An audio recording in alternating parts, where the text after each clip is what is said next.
The boys are back at the book. Rich Hribar joining the show. Life got in the way. Thanksgiving got in the way. My kid got in the way. Christmas got in the way. New Year's Day got in the way.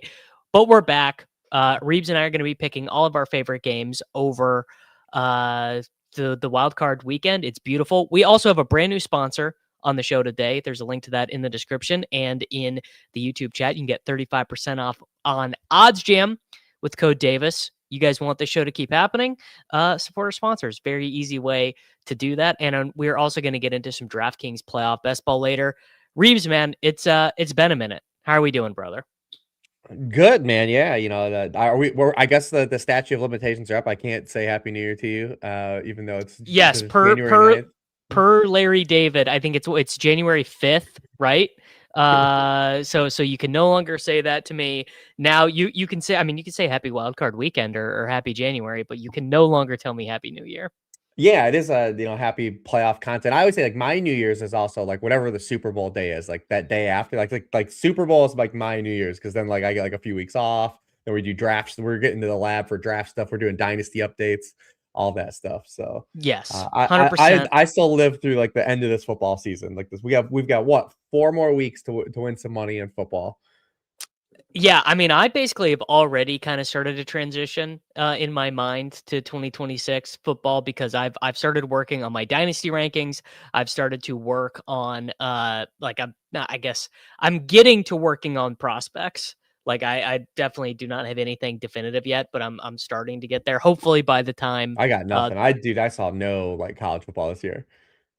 I watched plenty, but in terms of like putting these guys in historical stratifications versus other guys, like I'm probably like 3 days into starting to think about this class from a larger trend. But Reeves, we change it up a little bit when we get to the postseason because there's only 6 games here, and we are going to pick against the spread in all of these games. So let's begin with a replay of a regular season game that the Carolina Panthers won, which I think is very interesting. The Mhm. Los Angeles Rams are 10.5-point favorites. You can see here on the odds screen. You can looks like actually on a couple places you can get the Rams at -9.5 without giving up too much vig, which is kind of nice. And if you are a big Panthers guy, you could probably get them up to 11.5. That's not really through a key number, so I don't think you would. But just from a high level here, how are you thinking about this game?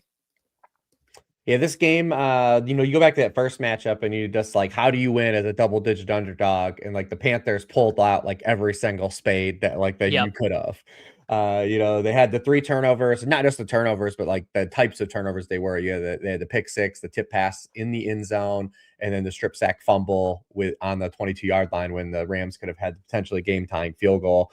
They also they were 7 of 15 on third downs. That was their second highest third down conversions in a game. They were 3 of 3 on fourth downs in that game. 2 of those were touchdowns. They scored 3 touchdowns on offense. All of them were 30 yards or out. And then they had the ball for 35 minutes. It was their most significant time possession margin in a game this season. Like they pulled every book. Like it's like, can they replicate exactly all those things happening? Because they needed all those things to happen because they only won by 3. The Rams only punted 1 time in the game, and they averaged 7.5 yards per play in that game. So it's just really tough to win games that way. Repeat. So like really kind of what you're asking yourself is just kind of like, can they cover these 10 points, right? That's kind of what you're kind of where we're at this point. I don't think that they're really going to be able to run back everything that they did in that matchup. I also think Sean McVay is going to calibrate for a number of things. Obviously he worked with Ejiro Evero. But honestly, both defensive coordinators that worked recently under Sean McVay gave him troubles in the regular season. Raheem Morris just a couple weeks ago as well.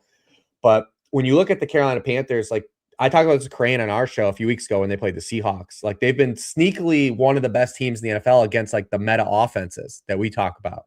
The teams that play under center, that want to play action pass and play heavy sets. Like they held Sam Darnold to 5.4 yards per pass attempt. Brock Purdy had his worst game of the year against Carolina. Jordan Love threw no touchdowns. They pulled off the upset against him. They were able to pull off this upset in this game, even though a bunch of weird things happened. But Carolina's number 1 in the NFL against play action pass by almost a full yard in yards per pass attempt. And Stafford in this first game was ran his highest rate of play action, 57%, and was terrible in play action pass in this game. 5.2 yards per pass attempt. When they didn't use play action, over 13 yards per pass attempt. I wonder if McVay is going to calibrate and just say, like, our guys are better than your defense. You know, they're going to have JC Horn in this matchup and play in the first matchup. But like, our guys are better than you. Let's just line up and like cut the shit and let's just play football and scrap like the stuff that we've kind of been doing against everyone else. We can pull that back when an opponent we need to. And just like, let's have Stafford, Devontae Adams, Puka Nacua, Kyron Williams all line up, and we're just going to beat you straight up without any bells and whistles.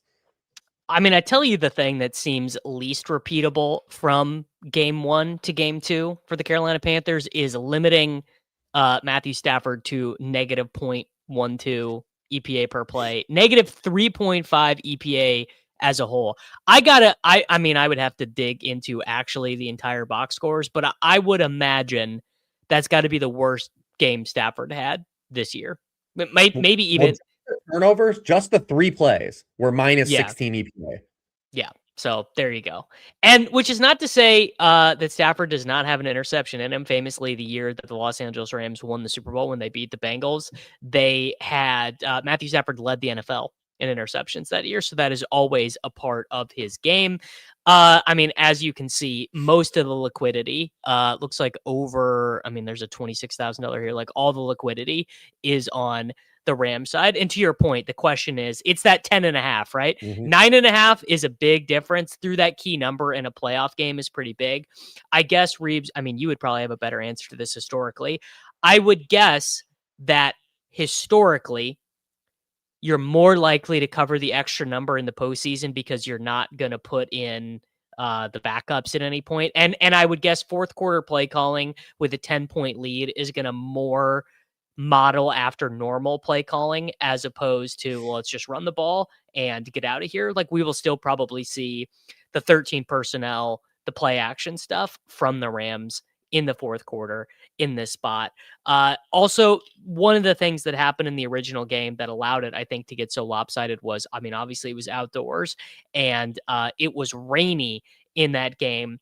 Now, according to our boy Kevin Roth, pretty good chance of rain here. Though, as always, we won't really know closer to kickoff. Winds 10 to 50 miles per hour, gusts around 20 miles an hour. So kind of going to replicate those conditions from the original game.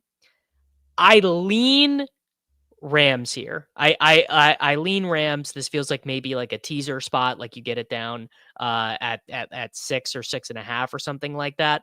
I just have trouble.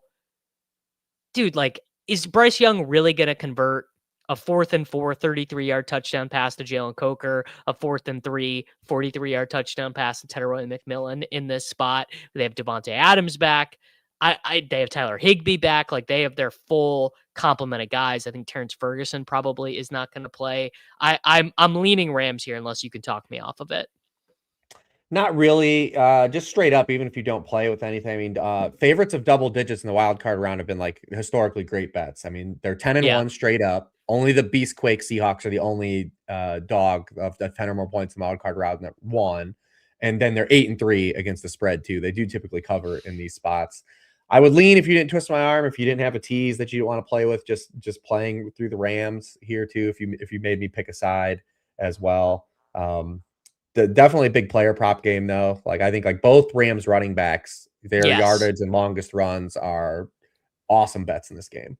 Yeah. What about do you have a lean between Parkinson and Higbee? I mean, I would think that the Higbee stuff with him coming off injury might be a little low because I would be anticipating him coming back as like the lead receiving tight end in this spot. I don't really have a ton. I think they're both going to play. I also, like I said, I believe that they're going to play. They're not going to play as much of the 13 stuff that they usually do, just because like how the first matchup went and kind of what they think they want to do. They actually ran their highest rate of 11 personnel in that first game.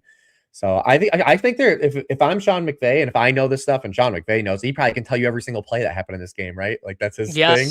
That's his thing.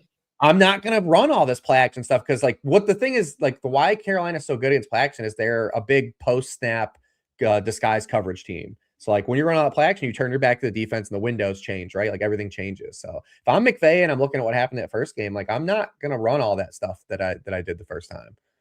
That's such a good point. McVay is like such a guy that you don't want to have a rematch against because you have to come up with all new ideas because he will have adjusted to what you did in the prior game. And I mean, I think Dave Canales is a good coach. I mean, obviously he certainly is making chicken salad out of chicken shit with his quarterback situation. So shout out to him for Yeah, these that. two games are like big at the time. The timing of these games are big, right? Because last week they had basically a playoff game and they Yep. lost. And then this week they have a playoff game, and like you kind of are gonna have the truth revealed on Bryce Young. And it's like, how do you give this guy like a massive contract?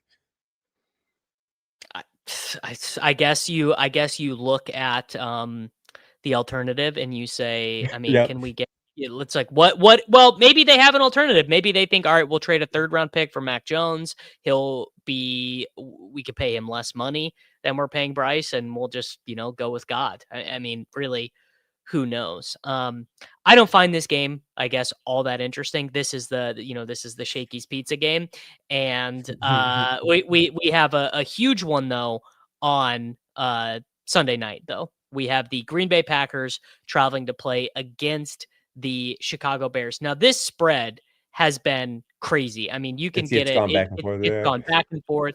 It's been Packers. It's been Bears. Some of the prices at like 3.5 are pretty good, but the average odds are the Packers by like just a hair. But if you don't like the price on it, I mean, you can probably sit and wait. I've seen just on my odd screen it change a bunch of times. So we have the Packers and the Bears. We have LaFleur. We have Ben Johnson. These teams are ultra familiar with each other. Ben Johnson has been coaching against the Packers for a long time. LaFleur has been coaching against Ben Johnson for a long time.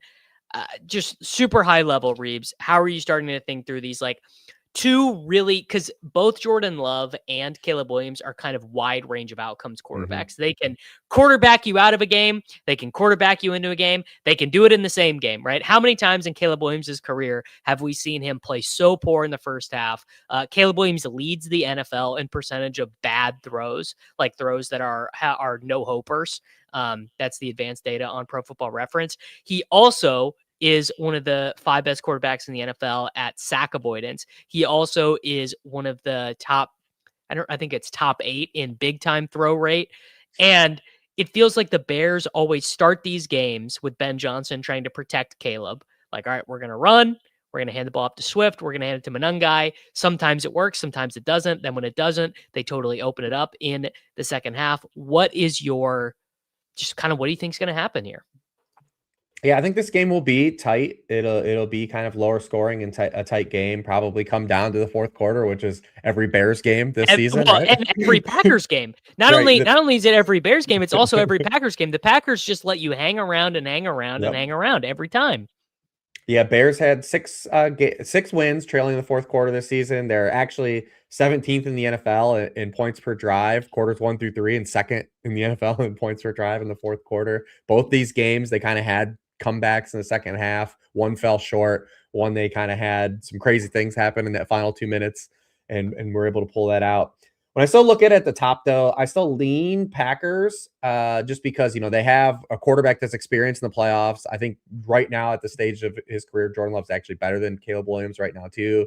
You're getting 2 big injury returns, I think, are huge for the Packers. Obviously, one was Josh Jacobs. I guess you can count Jordan Love, too. But Zach Tom playing in this game, I think, is very significant because when Zach Tom has played, Jordan Love goes from a 2.1% interception rate to 1%. He goes from a 7.2% sack rate to 3.2%. His pressure rate drops 8%. And then Josh Jacobs with Zach Tom on the field goes from 3.6 yards per carry to 4.2 yards per carry. His explosive run rate goes up 4.5%. So Zach Tom being able to suit up for this game, I think, is absolutely significant for the Packers. But I mean, this is another one where it's like, I expect it to be tight. If you just look at the landscape of this, because this NFL season obviously is like everyone considers like this to be kind of the most wide open playoffs that we've had in a while. And just look at these 2 number 7 seeds.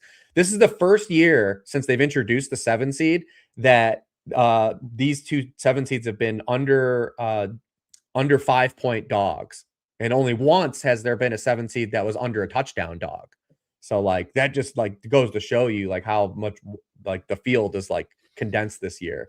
So yeah, I expect it to be tight though, but I do lean Packers though.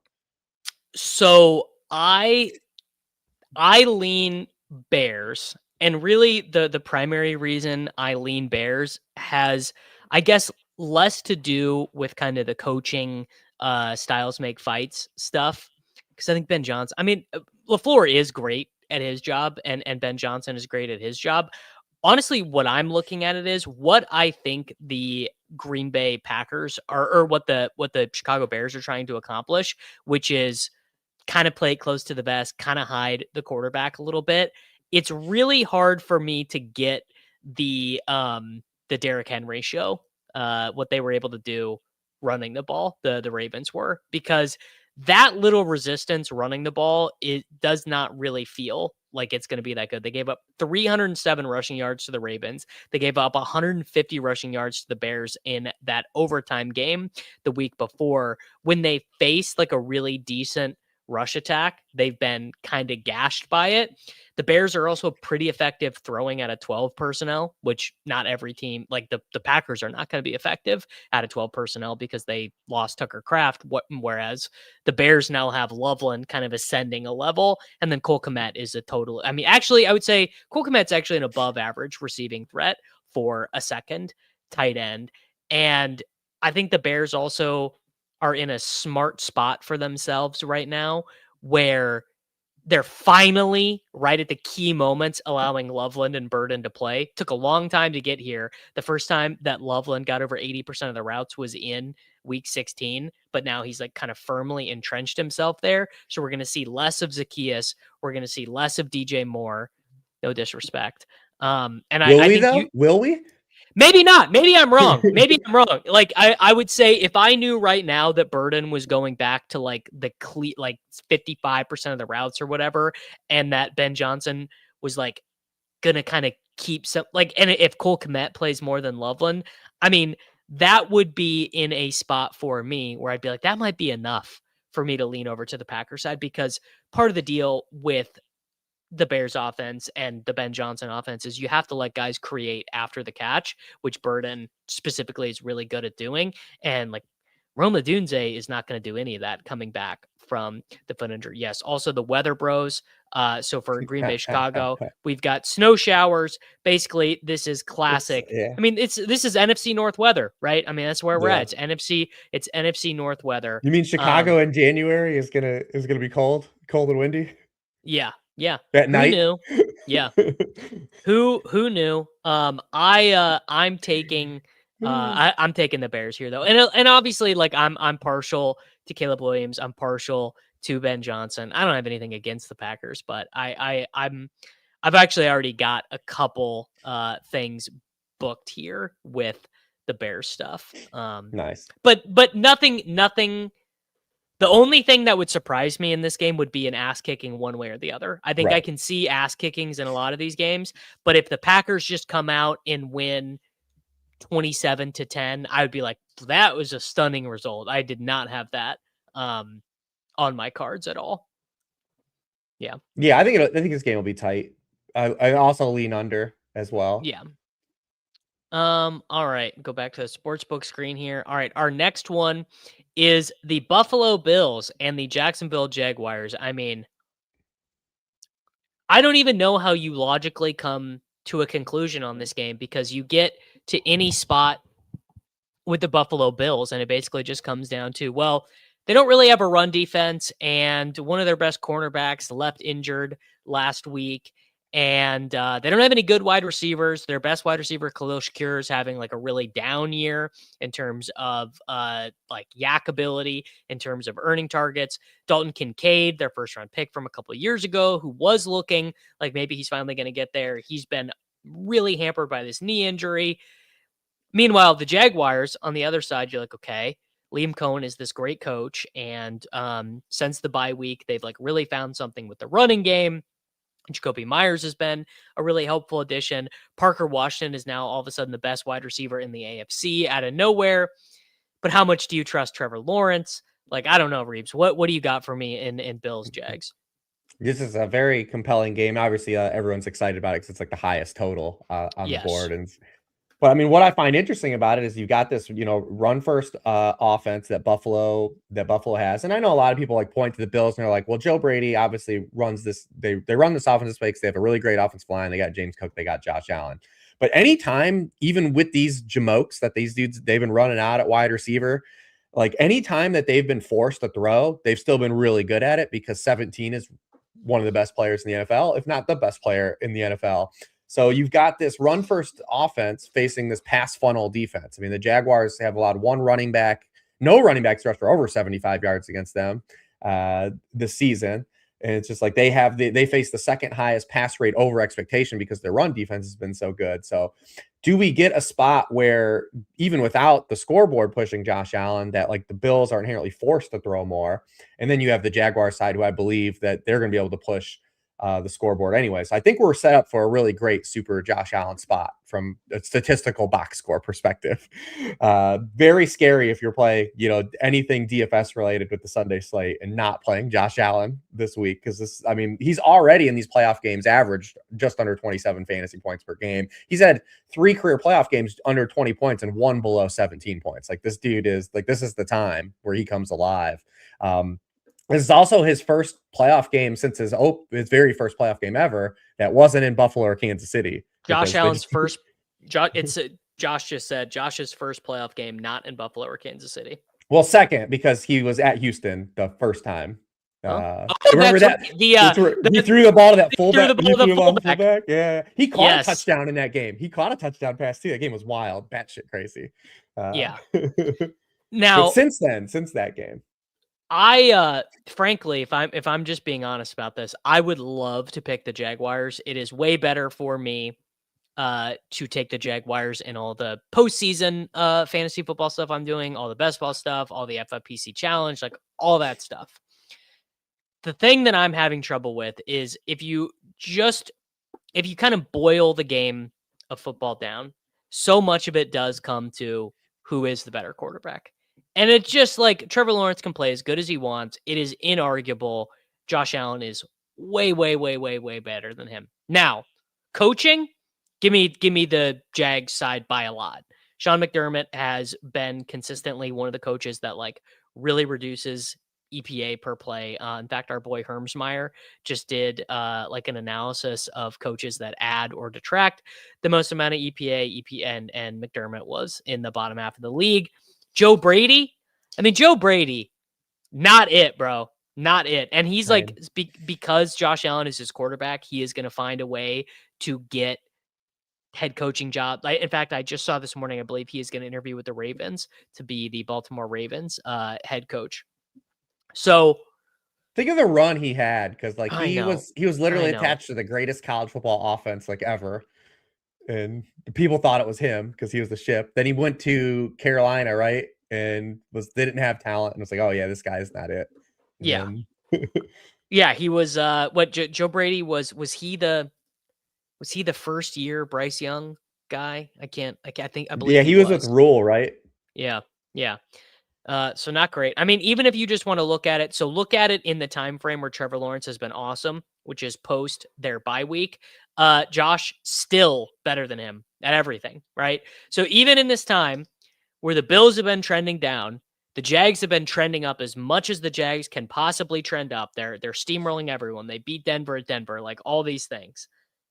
I want to pick the Jags so bad. I think the Jags are better at every position. I think well, maybe not offensive line. The Bills do have that road grading. Oh no, yeah, their offensive line. But the better defense, better pass rush, better secondary, the way better wide receivers. I mean, if would Parker Washington be the best wide receiver on Buffalo? I think the answer is clearly yes. Brian Thomas Jr., who is like a total forgotten man, would be the best wide receiver on Buffalo by a lot. I want to pick the Jags. I can't do it. It's particularly when it's this tight. I mean, look how tight this is. You're getting this. I mean, some of these books that I see here on OddsJam, you can literally just get the money line at -110. You just take it at 0 points. Against my own wishes, I'm taking the Buffalo Bills against the Jags. And I hope I'm wrong. I really do. Yeah, this would either be a stay away or this would be one that you can use with your tees, right? Like you can take the Bills, you can take the Bills up, or if you want to say that. Or alt spread, right? Yeah. Isn't that maybe the move? Is that you actually find like one of the best prices on an alt spread, and like you take Bills by 6.5 or whatever. I think that's You can also just bet the over and have a bunch of fun. you can also bet the over and have a bunch of fun. That is true. Um, yeah, yeah. I mean, I just. Ugh. I mean, I expect the Jaguars to be able to throw the ball in this game. The Jaguars, the back half of the year, have really struggled to run the football in totality. I mean, since their bye, I mean, Travis Etienne is #1 in the NFL in stuff rate, or last, however you want to, use those percentages. He's 30th in success rate. The Bills have quietly been, the final 7 weeks of the season, been a lot better against the run. Like, they went from like basically being a bottom 2 team against the run to being like middle of the pack, which is like a pretty significant gain. Only Travion Henderson was the only back to rush for more than 74 yards against them over the final 7 weeks. He had like 2 big monster runs in that game. And they faced guys like Saquon, the Steelers running backs, Chase Brown. So it wasn't just like the Browns game.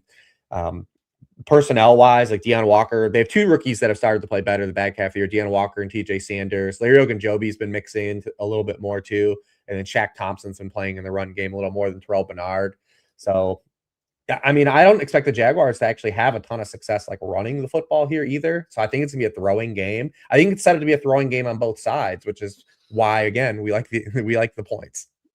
Yes. Yeah. And honestly, if it turns into a back and forth throwing affair, I think that sides even more towards Buffalo, because the weakness of Buffalo is the explosive run defense, right?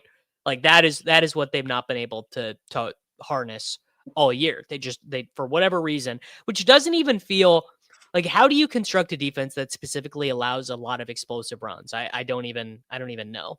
But Well, I mean, you know, in general, I mean, when you look at the way Sean McDermott plays, I mean, this is like one of the originators of the big nickel. Like, this is like, they love to play big nickel. They play more defensive backs against base offenses than any other team. So you will, like, when you're lighter and you've been missing Ed Oliver, right? And Daquan Jones has been out of the lineup. Like, you've been missing so many players. Matt Milano has missed a ton of time. Like, those things happen, right? So but they've been better the back half of the year. Sean McDermott's still a really good defensive coach too. So like, but I think the Jaguars, like them going into Denver and scoring 34 in Mile High, like this, I have like confidence in their offense. The problem is like when you poke the bear and you're able to score on the Bills, like you just bring out the cape sooner with Josh Allen. And it's just so hard to like have a team that's like, because the Jags feel ahead of the schedule, right? And it's like the Bills obviously have all this experience. Josh Allen, it's just really tough to lay 1 point against, or like you to money line the Jags. yes. Yeah. It really is. I Okay. do want them to win for playoff stuff though, because like obviously having Josh Allen is out of the player pool as quickly as possible for non-Josh Allen builds is like what you need to have happen. Yes. Yeah. I mean, and for like the DraftKings stuff, for like the playoff best ball, it is so hard to advance, because in a DraftKings best ball draft, you draft in a 6-man pod, only one team advances. So even if you get Josh Allen and James Cook, it's still very hard to advance like full Bills teams, because no other Bills score any fantasy points. Like Khalil Shakir, Dalton Kincaid, Brandon Cooks, Josh Palmer, these dudes don't score. So it's just very hard to build Bills teams that you I feel think you can make a really case for some comfortable with. guys in this game, especially if we're going to get the passing volume that we hope to. I mean, Jordan Lewis got injured at the end of the season, so the Panthers have like reshuffled their secondary. Jerry and Jones is moving to the slot. Monteric Brown's moved outside, so I think there is some opportunity here for like Shakir to have a better matchup. And I think the tight ends are going to be really involved in this game a lot like the Cincinnati game. You go back a few weeks ago, where the tight ends combined for like 11 catches and 140 yards and 2 touchdowns. I mean, the Jaguars have been crushed by tight ends all year. Like middle of the field stuff's been a problem for them defensively. So I could see the tight ends and Shakir still having good games here. Yep. All right. We gotta go now to the Say It Ain't So game. We have the San Francisco 49ers traveling to play at the Philadelphia Eagles. What a brutal, no good, horrible matchup for the 49ers. This sucks. They don't have Trent Williams. They don't have Ricky Pearsall. They like the line, the liquidity has been, dude, I mean, look at this. Look at the liquidity stuff here on the screen on the Eagles side. It's just like the money is piling in on the Eagles, which is, kind of brutal, but the Eagles, they are what they are. They are not as good as the version of themselves from last year because Barkley is not near as good. He's just not able to rip off these long explosive runs, but AJ Brown, Devonta Smith, Hurts will run a little bit more in the postseason, probably. I want the 49ers to win this game. I don't feel really good about their odds of doing it. No, you can't feel good about it. And this is like a perfect matchup for the Eagles because even if they want to be really boring and meandering, like there's no dial to turn up right in the postseason because you heard Jalen Hurts this week. And when they asked him about the rushing stuff, like the dude in the nicest way possible basically said Kevin Patullo ain't it. Like basically like he like if you read between the lines, it's just like, yeah, man, this is what I'm doing what they're asking me to do. Like what they're asking me to do hasn't been good. But the 49ers defense they've just had so many injuries, and this defense has been so bad the back half of the year. Like, losing Nick Bosa, losing Fred Warner. Now Tatum Bethune is out, who replaced Fred Warner. Michael Williams, their first round pick, only played half the season. I mean, they're 29th in success rate on defense. The only team with a lower rate on defense in the postseason is the Bears.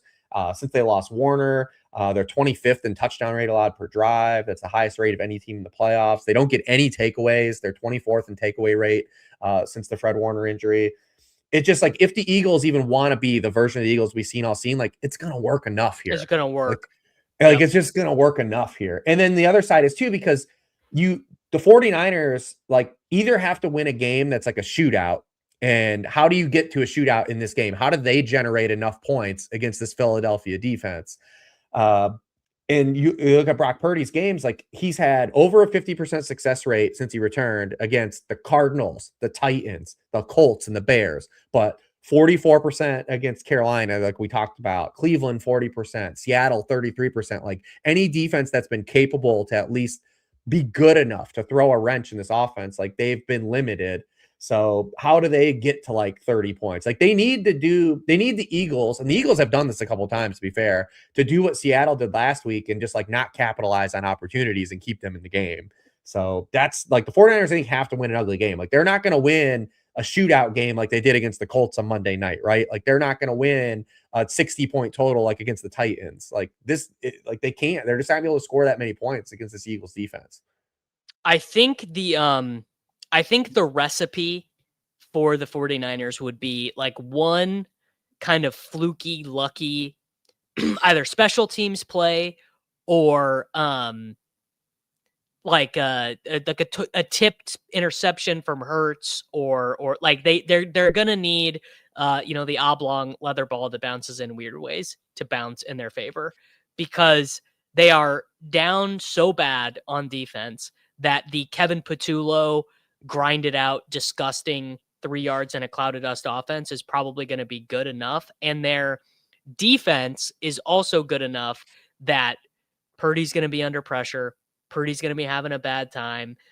No Ricky Pearsall is like, how important is Ricky Pearsall really? Well, when you replace him with Demarcus Robinson, definitely more important. When like Kendrick Bourne has to be called upon, I guess they're lucky. I mean, you have no vertical threat without Ricky Pearsall. Like there's just no one that fills that downfield role. And guys, and like Kittle has and Kittle's good enough to win any matchup. Don't get me wrong, but like this is the objectively worst spot for Kittle too. Like Zach Bond's been incredible 2 years running. The Eagles been awesome against tight ends.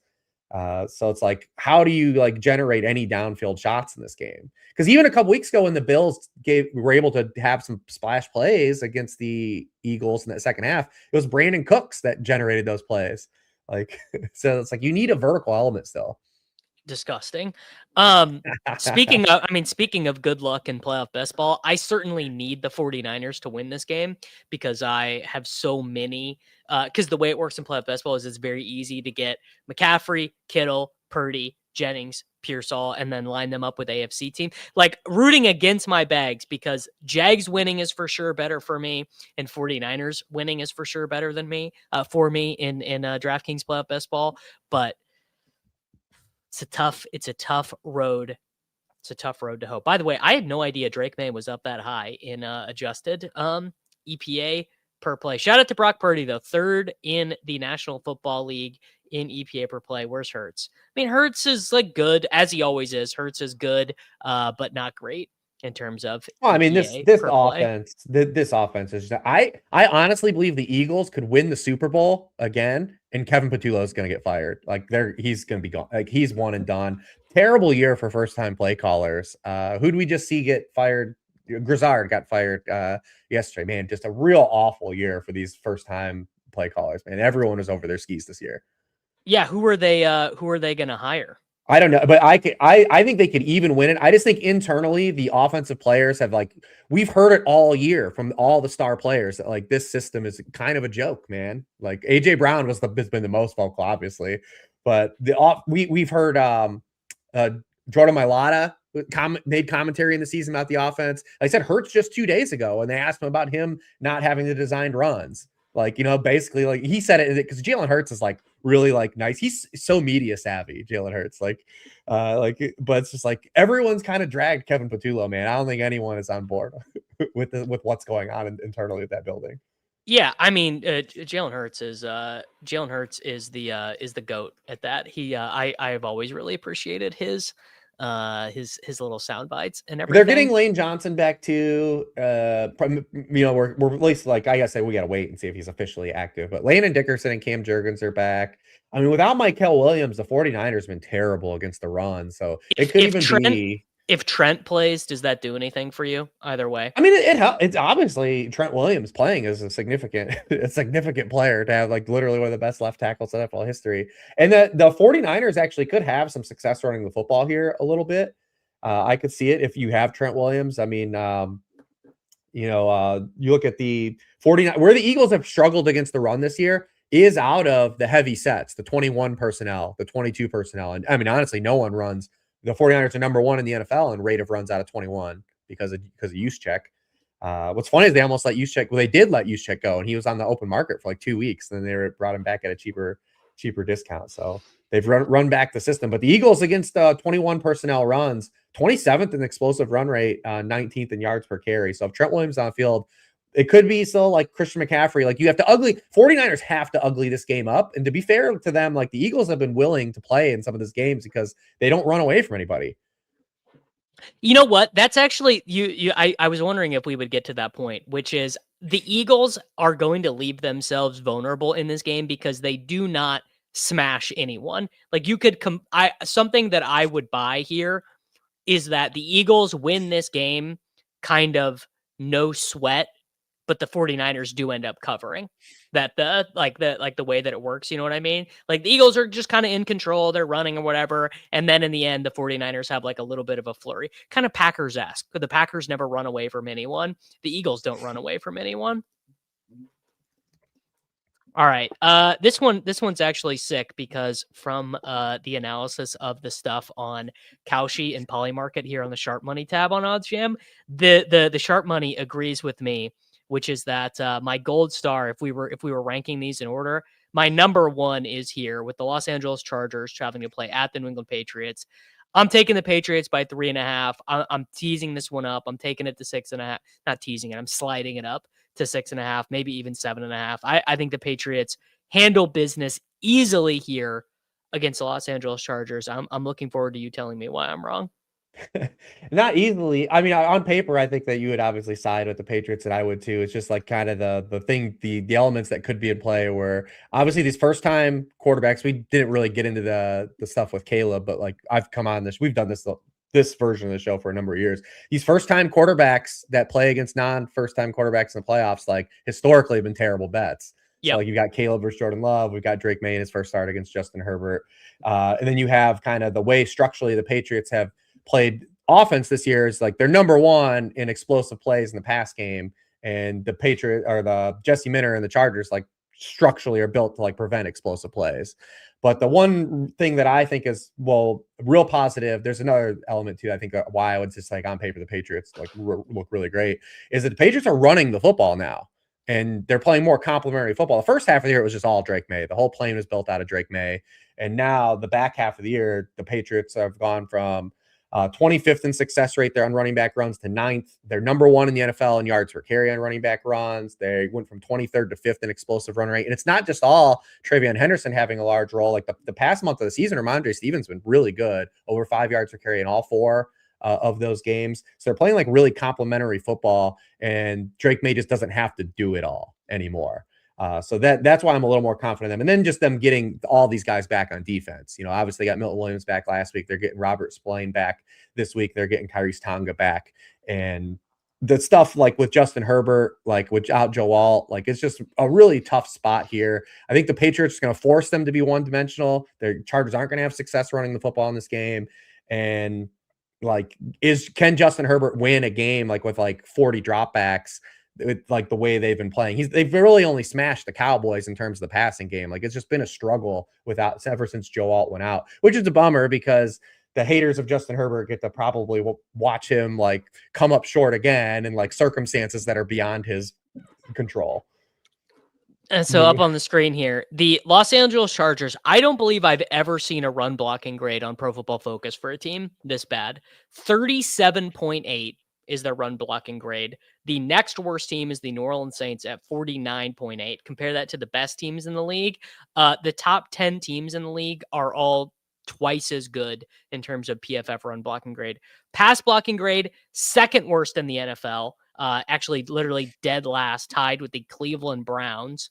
Then you have teams like the Dolphins, the Raiders, the Cardinals, who have all better pass blocking grades there. I'm willing to say that this is not Justin Herbert's fault, though I will delight. I know you love it. You love it so much. I will. Sadly, I don't have enough integrity to not delight in it, but I completely will delight in it. It's just it's not fair for him at this stage, but he basically just has no chance on a lot of these plays. Like, so you run on first down, you get no yards. You do like some kind of out pattern to some wide receiver who drops it on second down. You're in 3rd and 8. You're under pressure immediately. Like Herbert, speaking of us, actually funny enough that we were just speaking of the Eagles. It's like Hurts and Herbert in that the primetime game, the Eagles-Chargers primetime game. Yeah. It was like both of them were like in a war. Like, who can play the worst here? Who can just shit on themselves in a national television game worse? Who can inspire the least amount of confidence between the two of us? It just was really something to behold. I think you're completely so spot on with the first-time quarterback stuff for Drake May. I mean, obviously, we have anointed Drake May probably a little bit too soon, but you are talking about the number 1 quarterback in the NFL in EPA per play. Not in this is, the Josh McDaniel system. It's not a scam. This is not a Kyle Shanahan, Dave Canales, Liam Cohen, like any quarterback who plays in my system is going to get easy EPA stuff. So you got May, 1st overall. You go down to Herbert, who is 16th overall in EPA per play, basically the same EPA per play as Trevor Lawrence and Bo Nix. Now, again, how much of that is Herbert's fault? Not that much of it. I think you also, like, we all hate Ramondre Stevenson, right? That's just what we do on fantasy football, but he's 3rd in the NFL in yards after contact per attempt. These broken tackles per attempt, super high as well. And then yards before contact after attempt, like vision yards, Trevion Henderson is behind at running back, only behind Jahmyr Gibbs and Blake Corum. Very funny that Blake Corum is on that list. But better vision yards than James Cook, DeAndre Swift, Bijan Robinson, all those guys. Like, this is a really, really effective rushing attack that the Patriots have. So they don't even have to put it all on. That's how I said that. That's the biggest. May. That's the biggest thing. And these dudes complement each other too, like their styles games. It is kind of like a poor man's Gibbs Montgomery layout. The way they complement each other. You get and honestly, Ramondre, like Montgomery, is capable of creating explosives too. I mean, he did it last week. Right. Best game of his career. And this is like the top bet in this game on the Sharp Money tab on OddsJam. The recommended bet is the Patriots money line. So send it higher there. I will be betting that one with my own US dollars, not even site credits on that one. All right, our final game. This is the most Shakey's Pizza game of all time. I still don't understand why it's on Monday night and not Saturday afternoon, but we have the Houston Texans playing against the Pittsburgh Steelers, potentially Aaron Rodgers' final game, probably his final playoff game. Hard for me to imagine him. What team would Aaron Rodgers quarterback for next year where they make the postseason? I don't know how we go on without Aaron Rodgers. Like, we've just spent our whole life just talking about Aaron Rodgers. Our whole life has been talking about Aaron Rodgers. I started Hribars this week basically thinking like, okay, well, it's a total accident that the Steelers made the postseason. To begin, sharing my back end screen there. Total accident that the Steelers even made the postseason. I think that the most Steelers outcome ever to lose to the Browns and then play that wild ass like final 6 minutes. Yes. But in terms of AFC teams that they could have matched up against that they could actually win, yep. I think this is a team that they could actually beat. For a lot of different reasons, mostly that the Texans, I just don't know if they can score enough points. How do they score enough points to just put the Steelers away for good? That's just not really what the Texans do. No, I mean, this is the team that will play in the mud, right? Like, so to speak, with the Steelers. Like, it's going to be a fist fight. It's going to be a rock fight, man. It's going to be such a rock fight between these two teams. Yeah, I mean, Houston's defense is incredible. That's like the one like thing that you get kind of like glom onto. It's just like they've been consistently a lot better than Pittsburgh. Pittsburgh's been very turnover or bust dependent on defense, but they're good enough to at least hold this Texans defense down a little bit, right? Like, for sure. Like, we're not expecting the Texans to like light them up. CJ Stroud's been really rough under pressure this year. The offensive line is still a problem for the Texans. They can't run the ball. They're the worst running team remaining in the playoffs, so they don't play any complimentary football. It's like, it's set up to be a game that comes down to like Aaron Rodgers having the ball in the fourth quarter, and like, does the legacy like continue or not, man? I'll tell you one thing though, it's definitely not going to happen. Aaron Rodgers has no interest in getting touched all year. None. And like that ball is coming out. Like, anytime that they face any team that can rush the passer, he has the quickest time to throw in the league for a reason. Like, he was mad at one of his offensive linemen for touching him, like after a touchdown, like earlier in the season. The only guy who's quicker time to throw than him is a guy who has chronic concussion issues in Tua Tagovailoa. 2.56 time to throw. I wonder where Stroud is at in here. Stroud is like, well, I mean, dude, that's almost 0.3 of a second greater time to throw. Like, Rodgers will just dirt it. He will just dirt it. He has no interest in getting touched in this game. 56% of his throws have been within 2.5 seconds. It's the highest rate in the league. Like, that's it. That ball's coming out. Kent Gainwell might have 12 catches in this game. I mean, so I've got Kenny Gainwell ladders. I have a Kenny. One bet I had on DraftKings was I had Kenny Gainwell up to 10 receptions, because I was just like, dude, it's just like he could just rack them up. I mean, obviously he'll split some of those with Jaylen Warren, but yeah, I think the Texans are like pretty obviously the better team. The issue that the Texans are going to have is they cannot run the ball. It's like, honestly, if I was Nick Caley, if I was the offensive coordinator, I think I would start Jawar Jordan in this game. He's hurt though too, right? Oh, I didn't even know that. Yeah, he's been banged up. I think he's missed practice most of the week. God, because not only is Woody Marks a bad rusher, he just is not an NFL caliber interior rusher. He's a third down back. He's Nyheim Hines. It was a weird mistake for them to have paid what they paid for Woody Marks in the draft anyway, because Stroud is not a check down guy. Stroud does not like to throw it to the running backs. He never has. Didn't in college, didn't as a rookie, like even when they were really good, just not a part. I saw what they were trying to do with Nick Chubb.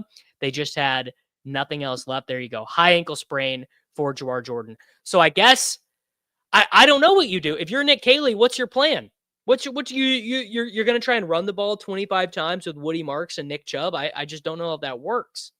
I mean, they have some matchups leverage here. I think Dalton Schultz is in a really good spot. I mean, it's hey, build the whole plane on Dalton Schultz. Here we are in the wild card round, and then Nico Collins could make plays. Like Pittsburgh will give up a lot of splash plays. Like we saw it again on Sunday night. It'd be really interesting. They haven't used Joey Porter Jr. like to follow anyone this year. He's been incredible the back half of the year. I just wonder if maybe they'll pull that out a little bit, saying like, hey, let's make Jaden Higgins and Xavier Hutchinson and Christian Kirk, because the Texans refuse to play Jalen Noel. Like, yeah, what are we doing? I mean, every time Jalen Noel touches the ball, it's like, oh my God, who is this? And then he immediately goes to every coach, every offensive coordinator, Kaylee, all these guys, I think they're all brutal. It's just like CJ Stroud has been just stuck with a confederacy of dunces calling plays for him. And the defense is so good that like all Stroud has to do is just kind of take care of the ball and matriculate down the field. But I don't even know if they're going to be able to do that this week, because I don't think they're going to have any success running the ball. I mean, maybe it's just a huge Nico game. Maybe Nico just puts the team on his back. Like it's possible. This is going to be one of those, Cody Main sharing the like double defense, double kicker showdown screen. Kenny Gainwell captain for and sure. then 2 kickers and 2 defenses. Yeah. I mean, I expect this game to be an absolute fist fight, though, for sure. I will say if the Texans get past Pittsburgh, they're kind of a wild card, man. Oh, they have a great ability to run to the Super Bowl. Corain and I did the bracket the other day, and the way it shook out, we ended up with the Texans in the Super Bowl for the AFC. Could see it, man. They got to get past. This was a kind of a poor draw for them, though. And then you've got like the Tomlin voodoo stuff. Everyone's talking about the Monday night streak and everything, but yeah, it's just I mean, is there like if you were calling plays for the Texans, how would you approach this game? Oh yeah, I'm opening the field up, man. First of all, I'm playing Jalen Noel. We're playing, a lot of 11 personnel. We're just opening the team. I'm letting CJ Stroud play like the quarterback I believe he can be. I'm not trying to hamstring him, but Nick Caley's done none of that all year. Yeah. You know what, Hribars? I'm gonna pick the Steelers. I think if it's this close, it's just like one last ride for Rodgers. I'm picking the Steelers. You picking the Texans? No, I mean, I think I would still, even with this total being 39.5, I still would lean under on this game. Yep. All right. Well, here we go. Here's our recap. Took the Rams minus 10.5. Took the you're on the Packers, right? I do like the Packers more than the Bears out of the. All right. Well, I'm taking the Bears. One, because I think that there is like a very good chance that the Bears win this game, and 2, I'll just be a lot happier if Caleb Williams wins a playoff game. I'm on the Bills at minus 112. I'm on the Eagles, the New England Patriots, and the Pittsburgh Steelers. I'm going to toss this in to how can I make this exactly $1,000? 20, there you go. $23 on the DraftKings Sportsbook to do a 6-game parlay. Rams minus 10. We're at minus 10.5. Bears money line, Bills money line, Eagles money line, Patriots minus 3.5, and the Steelers plus 130 money line. Popping that one in there. So there's your recap. Yeah, I took 10.5. I took 10.5. The Rams, if the Rams want to play greatest show on turf football here, even in the rain against the Panthers, I think they can do it. But maybe most importantly, I think this is probably going to be a weekend of fun games, man. I'm looking forward to it. Yeah, I think there's a real compelling matchups. Like I said, there's a lot of strength on strength match. I think like the Patriots' explosive pass game against the Chargers defense is fun. The Jaguars, defense, the Bills, like, are they gonna have to open it up finally? I'm into a lot of this stuff. Bears Packers is just the most storied rivalry in NFL history, right? Like, it's funny. It's only the 3rd time they played in the playoffs. Like, there's a lot of compelling narratives here. We talk about Rodgers, right? Like, that game is a shit show. If this game didn't involve Aaron Rodgers, like, no one would care. But the fact that it's Rodgers and like the Steelers, it's like, it's a lot of fun. It's so true. If Mason Rudolph was quarterbacking this game, I'd be like, I'm out. I'm not watching this. Right. Like if it was like last year, yeah, you'd be like, Yeah. oh. At least the Steelers have a couple players who are like now, because like versus like previous iterations of the Steelers, at least they're like, you know, like DK Metcalf. We've seen him at least him be good at football at a time, right? Like, you know, All it's right, like Reeves, you are about to do your very first playoff best ball draft right here. We are yeah. picking first without even seeing the rankings. Who would you have as your top player? Puka Nacua. Yeah, okay, he is. So on DraftKings, we have to fill in the big wrinkle on DK is you have to fill in a tight end. So you have to have a tight end. So every Okay. week you start quarterback, running back, 2 wide receivers, 1 tight end, 1 flex. Obviously, you'd love to have 6 guys active in the Super Bowl, so it's very hard to get complete Broncos, very hard to get complete Steelers. How many players do we pick? He picked 12 total players. So there's 12 rounds of 6 drafts. So 72 players get selected. It is generally picking from the one spot is kind of a cheat code because a lot of the time your room will give you Matthew Stafford and then give you one of Devontae Adams or Kyron Williams to go with them. So you're able to start 3 Rams pretty easily. So you have to start thinking about, okay, well, do I also want to take Colby Parkinson, Tyler Higbee? What AFC team do I want? Do I want to try and get RJ Harvey, try and drag a Broncos team? And I would say of all the teams in the postseason, the teams that I have the least of players represented are the Panthers and the Denver Broncos. It's very, very hard to do that. But we're going to start with Puka and you're going to go on this magical journey with us in DraftKings playoff best ball. Nice. Looking forward to it. We're going to see where it goes. And we started building our FFPC playoff challenge teams last night. Yeah, I've got a bunch. That's where I play my playoff stuff is the FFPC. So looking forward to building up a lot of fun teams. We actually had a really good run last year. Yes, we did. The one team you and I did with Thorman and Silva, we had an awesome team. We faded Saquon for Hurts and we faded Kelsey for Worthy. And then like in the Super Bowl, those are the pieces. Like the Worthy had like what 12 yards at halftime or some bullshit like this. Yeah, I mean, I was gonna say at the end of the day, that performance cost me a lot of money. Honestly, good advice from my guy Trivoli here. Instead of picking a Panthers team in playoff best ball, just put one $20 entry fee on the Panthers to make the NFC Conference Championship, and you're going to get paid good money there. So another thing that's really hard about these drafts, Reeves, is just very hard to get Josh Allen and James Cook together. It's so tough to work them in. And there you go. So Devontae Adams and Stafford. So we already have to start thinking, what do we want to do? Because Adams and Stafford went. So we have to start thinking, what AFC quarterback do we want? Or you could use Puka as an advance rate piece to get someone else there, because only 1 out of 6 advance in the first round. So it is pretty. So this first round is essentially just like highest scoring team in round 1. Highest scoring team in round 1, same thing in round 2, same thing in round 3. Then the where all the money is made is in the final Super Bowl round. Like, okay, no significant money gets paid out until the Super Bowl round. So we can take Kyron with Puka. We could take Nico and set up a Chiefs thing. We could or a Texans thing. We could take ETN, set up a Jags thing. Or we could totally change tack. We could go. Yeah, we can just. I mean, we can always just treat it because just like having a good player at 1. Yes. Who just did Hurts go? No, Hurts is still here. Do we do like Hurts Barkley or did Barkley go? Barkley's gone. Do we do like Hurts Devontae? I saw AJ Brown went. Do we like Hurts Devontae Smith? Drake May I assume is gone.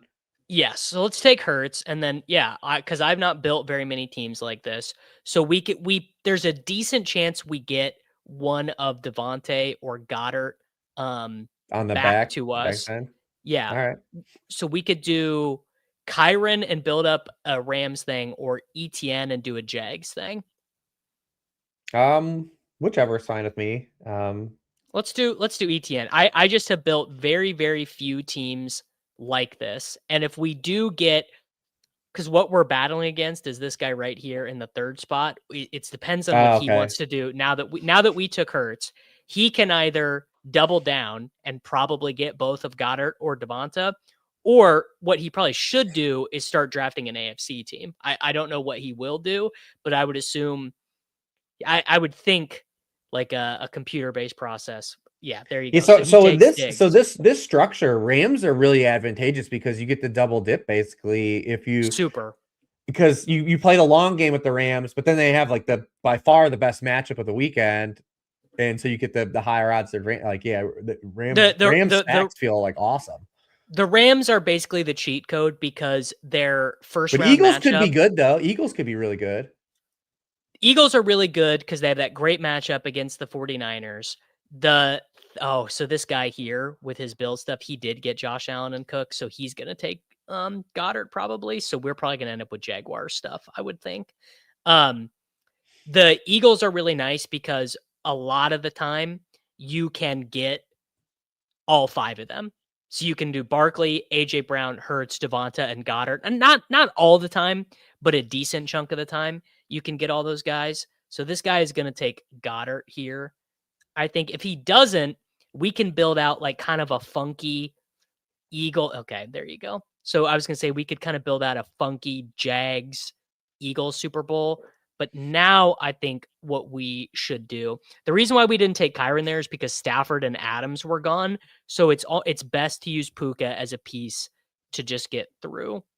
So I think now we do Lawrence. And then who's your favorite between Jacoby and Parker Washington? Oh, probably Myers. I would just say like, man, do we just keep building this out with like the best plays though? The issue is you have to get to 6 in the Super Bowl, and I the guess so, yeah. Jags are, and all the Eagles are gone. But Well, I'm just saying since this board got blown up, wouldn't we just treat it kind of like a double up situation? Just well, say fuck so it. it's funny you say that, because a lot of the times what will happen, because I have the sidekick up, the tool from Karain, is not a lot of the time, some percentage of the time when you do get blown up like that, it will tell you, hey man, you're not going to get your money back. So just take. Yeah, that's what I was thinking. If it Yeah. got blown up, do you just treat it as like, dude, I'm gonna play it like a DFS lineup now, like a wild card DFS lineup. So like if for example Brenton Strange and Brian Thomas Jr. go before we get there, what'll happen is probably the best plays will be like DK Metcalf, Tet McMillan, like these guys with like really low Super Bowl equity, yeah. but super high round 1 equity, which is like, I mean, I don't think that many of my teams are built that way, but like definitely not 0 of them are built that way. I mean, listen, sometimes shit goes wrong, man. Like, I mean, you gotta like, how can we now maximize our EV just by winning this pot and then saying, well, I won't win the big thing, but I mean, yeah, like it's really funny because if you wanted to, you could go into a lot of these rooms and draft that way. You could do a bunch of your teams. Like I'm gonna be dead to win money in the Super Bowl, but I'm gonna be like a huge favorite to get the my grinder, money you're just back. gonna grind Joey Knish. Yeah, you're gonna Joey Knish it.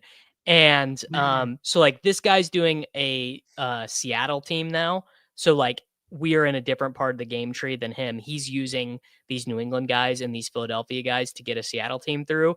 And then same deal over here. This guy's using his Rams guys to get Broncos guys through. So we should be like kind of uncontested for some of these guys. Like I think we should do Strange and BTJ here. Strange for sure. Okay. Because Strange, now that we have a tight end and we have four Jags, we can do like lots of cool stuff. Like, do you think like DeAndre Swift is like a pretty good point scorer in round 1? Do you like him versus the Packers, or do you like Loveland or Burden more? Yeah, I mean, Swift or like Christian Watson, like, you know, Christian Watson could be like a big spike week guy. Could get a couple games out of him too. I took Swift because Jacobs is already gone, and so Swift allows us more Super Bowl equity. But like, if I was gonna say, to build Bears, to just back end Bears. Yeah. But Watson, I think if I was to think of one of the guys who's weak wild card week projection is most important, it is Watson, because he's not super expensive in any of these drafts. Like, I guess you're not as locked in the well, from the FIPC playoff challenge, there's always a guy on a losing team who puts up an insane score. Lad McConkey. That was us last year. Our Jake team, Ferguson. honestly, all the teams at the top, you had to have Lad McConkey last Had year. to have him. Yeah. Yeah, he got like 38, I think, in Yep. FFPC scoring or something. 2 years ago, it was Jake Ferguson. 3 years ago, it was Gabe Davis in the divisional round loss to the Kansas City Chiefs. Or was that 4 years ago? 3 years ago, I think. The Gabe Davis game? Oh, yeah. Yeah, It was, 13-second game. That was the last Tyreek year, right? That was the last Tyreek Because year. that touchdown that Tyreek had was just stupid. The way he ran away, like, it was just like, oh, that play was bonkers. Yeah, what an awesome game, man. Could be Gabe Davis again. We could get Gabe. It could easily be Gabe Davis again. Could be Gabe Davis again. Yeah. Okay, so dang, Luther Burden went. That really sucks for what we were trying to accomplish. So I definitely think we do Brian Thomas Jr. Then Hribars, you got to toss me out someone else who you think can go nuke in round one. So Brian Thomas Jr. gets us to 5 Jags. So honestly, kind of like any good round one guy, like someone you think who's kind of sneaky for the wild card round. Yeah, who's left, man? Is there even anybody good that's left? Loveland, Metcalf, QJ, Jaden Reed. Jaden Reed I like. It could be Jaden Reed, or just like you said, like Tet McMillan, just for the fact of just trying to use his score to move on. Do you like Jaden Reed or Colston Loveland more? I would say for this team, take Loveland, and then if by chance Tet is there, I think we should just take Tet on this team just to see if we get like the high. It's so funny because if Tet take 1 week of points. Well, I was gonna say in like a losing effort, if Tet is the highest scoring wide receiver of the slate, and he probably won't be, but he could be. Like, is he going to? He and Puka are probably the raw target favorites of all 6 games.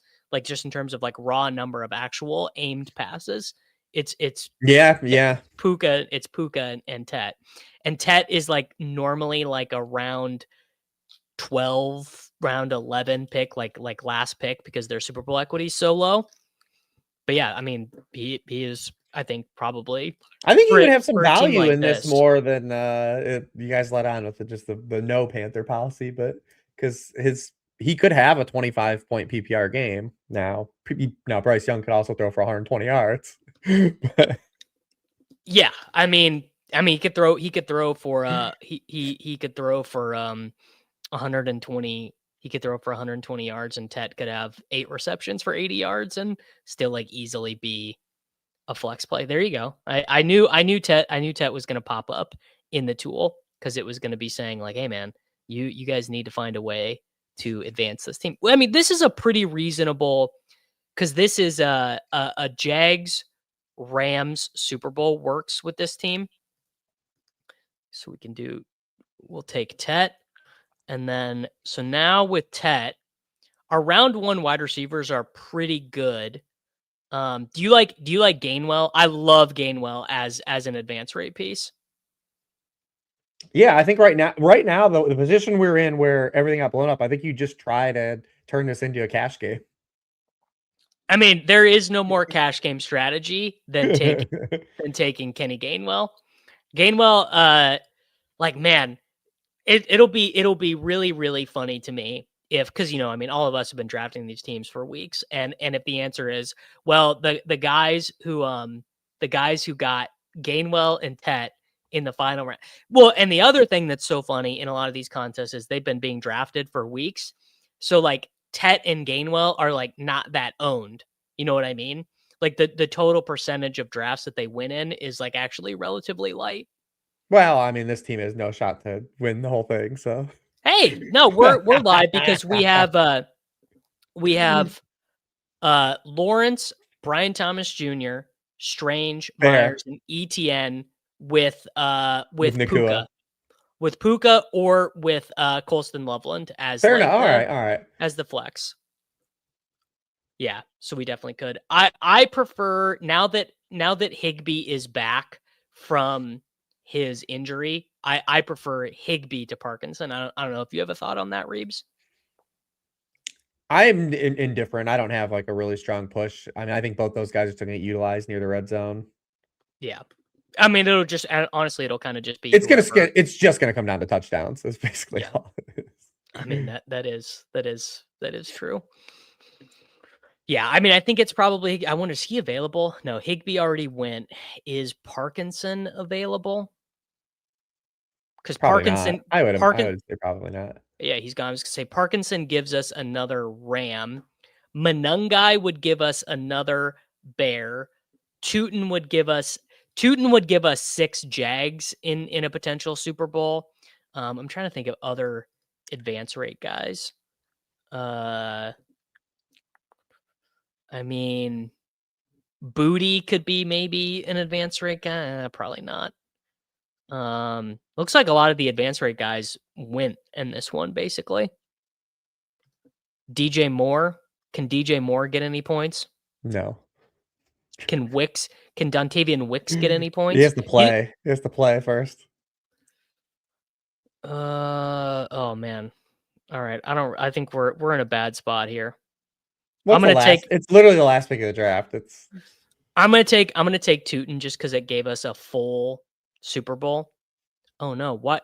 Oh no, my shit's wigging out. Oh, it logged me out. I got logged out because I'm also logged in on the sports book. So I have no idea who it just took. That happens. That happens sometimes. Strong finish. Strong. Oh, well, it took DJ Moore for us, so I guess it's not a total. It's not a total end. There you go. So what Super Bowl do we have here? So we have Hurts as like our it's gotta be. You have to hope it's Jags. Well, you know what? We actually do have a Philadelphia Jacksonville Super Bowl as well. It's just Jalen Hurts. It would be if Jalen Hurts outscores Trevor Lawrence. There you go. So that's how it works. You know, pretty interesting. I like the gamification of it. Reeves, $1 million to first place for the winner on DraftKings. Isn't that fucking insane? I mean, think about how far best ball has come. It's really nuts. Well, I mean, just think of how far degeneracy has come in our society, where this is the only out we have left for us as normies, right? The have-nots. We have to pursue generational wealth through these means because there are no jobs for us. Yeah, you're so right. I mean, you're right, man. All we're trying to do is stay alive long enough until until they can plug us into the machine. Yeah, we had 5 Jag skill position players because we had ETN, Myers, Strange, Lawrence, and BTJ. Oh, yeah, and BTJ. So there you go. All right, man, we did it. What's your schedule like over the postseason? I still am doing worksheet games for all the playoff games, and they're like, they're a little more robust. So if we didn't cover anything, those are all written up at the site. So I'll be doing the rest of the playoffs and doing fantasy rankings for the playoffs. And other than that, like I just appear on the prop show, and kind of that's where my energy is focused, is using the worksheet more for like player props, less for fantasy football at this point. What are some of your favorite player props in round 1? I love Dalton Kincaid longest catch. I mean, you can't get any. We gave out some of these already, so they're pretty messed up. Like we had Ramondre Stevenson longest rush was 9.5 when it opened. I think it's 12.5 now. I like James Cook's receiving. That was 14.5 when we had it. Because if Ty Johnson's banged up, obviously we talked about the passing stuff. His 2 biggest games as a receiver came against pass funnel defenses, good ones. But yeah, there's a few. I love both Rams running backs longest in yards in that game. I think the Rams running backs are gonna be really active on Saturday. So yeah, but just wrote up all that stuff. So check it out on the site. But other than that, man, we'll be looking forward to 2026, and I'm looking forward to digging into these prospects. But I'll come back next Friday if you're doing this. You want to hang out, and we'll pick some games, and then in the next round as well. Yeah, there we go. All right, everyone. Thank you very much for hanging out. Make sure you check out the sponsor of this program, OddsJam, 35% off your first month with code Davis. Link to that is in the description and down in the chat. Make sure that you like the video. Make sure you are subscribed to the channel for daily fantasy football videos, and I will see you guys back next week.